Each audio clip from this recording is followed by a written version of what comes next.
ଅଜା ବାପା ହୁଅନ୍ତି। ଆଉ ଜେଜେ ବାପା ଆମ ବାପାଙ୍କର ବାପା ନୁହଁ, ଆମ ବାପାଙ୍କର ବାପା ମାନେ ଯଦି ଆଙ୍କର ସ୍ୱାମୀ ମାନେ ଆଙ୍କର ବାପା ଥାନ୍ତେ ତାଙ୍କ ପାଇଁ ଜେଜେ ବାପା ହେଇଥାନ୍ତେ ନାଇଁ। ଆଉ ବସ ଆଙ୍କର ସେ ନୂଆ ବୋଉଟି ଆଙ୍କର କଣ ହେବେ? ନୂଆ ବୋଉ ଆଙ୍କର ବୋଉ, ଇଏ ତାଙ୍କର କଣ ହେବେ? ଶାଶୁ ମାତା। ଆଙ୍କେ ତାଙ୍କର କଣ ହେବେ? ଶାଶୁ।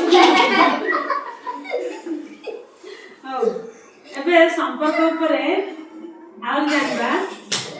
ଆମର ଆଙ୍କର ଆସିଲ ହିତେଶ ଆସିଲ। ହିତେଶ ହଉଛନ୍ତି ଆଙ୍କର ବଡ ଭାଇ ହେଲା। ହିତେଶ ହଉଛନ୍ତି ଆଙ୍କର ବଡ ଭାଇ। ତ ଆଙ୍କେ ଆଙ୍କର କଣ ହେବେ? ହିତେଶ ଆଙ୍କର କଣ ହେବେ? ପୁଅ। କୋଉ ପୁଅ?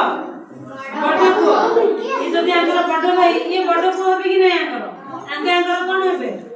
ସାନ ପୁଅ। ଆଉ ଆଙ୍କେ ଆରବାଙ୍କର କଣ ହେବେ? ପୁତୁରା। ଆରବାଙ୍କର କଣ ହେବେ? ପୁତୁରା। ତମେ ଆରବାର କଣ ହବ? ତମେ ପୁତୁରା ହବ ତାଙ୍କର।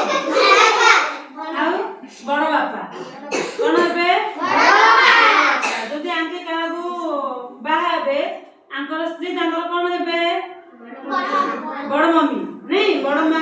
ତ ଆମେ ବି ଆମ ପରିବାର ବିଷୟରେ ଜାଣିଲେ ଯେ ଆମର ବାପାଙ୍କର ବାପା, ଜେଜେ ବାପା, ଆମ ମାଙ୍କର ମା, ଆଈ ମାଙ୍କର ବାପା, ଅଜା ବାପା। ହଉ, ଥ୍ୟାଙ୍କ ୟୁ।